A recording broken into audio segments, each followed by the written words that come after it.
നിന്റെ യൗവനകാലത്ത് നിന്റെ സൃഷ്ടാവിനെ സ്മരിക്കുക. അതാ അച്ഛൻ പറഞ്ഞത്.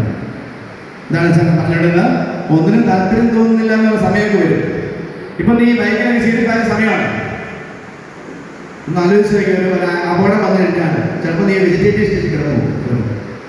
അപ്പോൾ നമുക്ക് ദൈവത്തെ മതപ്പെടുത്താൻ പറ്റുമോ? ആ സ്റ്റേജിൽ കിടന്നുകൊണ്ട് ചിലപ്പോൾ പറ്റുമായിരിക്കാം, പക്ഷേ ഇപ്പോഴുള്ളതൊന്നും പറ്റുമോ? ഇല്ല. അപ്പൊ ഇപ്പോൾ നിനക്ക് കിട്ടിയിരിക്കുന്ന കൃപകൾ കൊണ്ട് 100% നീ ദൈവത്തെ മഹത്വപ്പെടുത്തണം. അപ്പൊ നിനക്ക് കിട്ടിയിരിക്കുന്ന വിളി എന്താണ്? ഈ സമയം എന്താ നിന്റെ വിളി? ഒരു വിദ്യാർത്ഥിയായ നീ എങ്ങനെയാണ് ദൈവത്തെ മഹത്വപ്പെടുത്തുന്നത്? 100% പറയാം. ഒരു വിദ്യാർത്ഥിയായിട്ട് നിനക്ക് കിട്ടിയിരിക്കുന്ന വിളിയിൽ നീ എങ്ങനെയാണ് ദൈവത്തെ മഹത്വപ്പെടുത്തുന്നത്? ആ വിദ്യാർത്ഥി എന്ന ഉത്തരവാദിത്വം പൂർണ്ണമായും നിറവേറ്റിക്കൊണ്ട്, അല്ലെ? പറഞ്ഞേ, വിദ്യാർത്ഥി എന്ന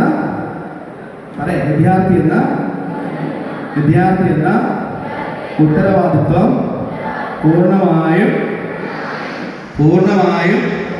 നിർവഹിച്ചുകൊണ്ടാണ് ഞാൻ ദൈവത്തെ മഹത്വപ്പെടുത്തേണ്ടത്. നമുക്ക് ഈ വചനം ഒന്നുകൂടെ ഉറക്കെ പറയാം. റെഡി? അപ്പൊ ഒന്നുകൂടെ ഉറക്കെ വായിക്കാം. 1 2 3 സ്റ്റാർട്ട്. വായിച്ചു. ഒന്നിനും ദുർദിനങ്ങളും വർഷങ്ങളും ആഗമിക്കും മുൻപ് നിന്റെ യൗവനകാലത്ത് നിന്റെ സൃഷ്ടാവിനെ സ്മരിക്കുക. ഈ വചനം മനഃപ്പാഠമാക്കി ശ്രമിച്ചാൽ നമ്മൾ ഒത്തിരി കാര്യങ്ങൾ പുസ്തകങ്ങൾ ഒത്തിരി പഠിച്ചു കൊടുക്കുന്നില്ല. We mug up a lot of things and we omit it out for the examination. Right? We mug up and omit it out for the examination. എന്തുമാത്രം കാര്യങ്ങൾ നമ്മൾ മെമ്മറി കേൾക്കുന്നു, അല്ലേ? ഒരു വചനം കേട്ടാണ് മെമ്മറിയിലേക്ക്. പരിശുദ്ധാത്മാവ് കൂടെ സഹായത്തിനുണ്ട്. വചനം പഠിക്കാൻ സഹായം പരിശുദ്ധാത്മാവില്ലാതെ വചനം പഠിക്കാൻ പറ്റും.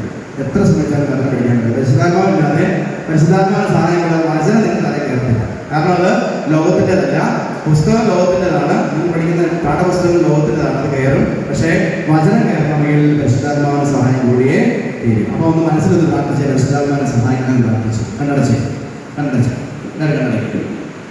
പ്രാർത്ഥിച്ച്, പരിശുദ്ധാത്മാവെ, എന്നെ സഹായകരായ പരിശുദ്ധാത്മാവെ, വചനം പഠിക്കാൻ, വചനത്തിൽ നിറയാൻ, വചനത്തിൽ ജീവിക്കാൻ എന്നെ അനുഗ്രഹിക്കണമേ എന്ന് പ്രാർത്ഥിച്ചു.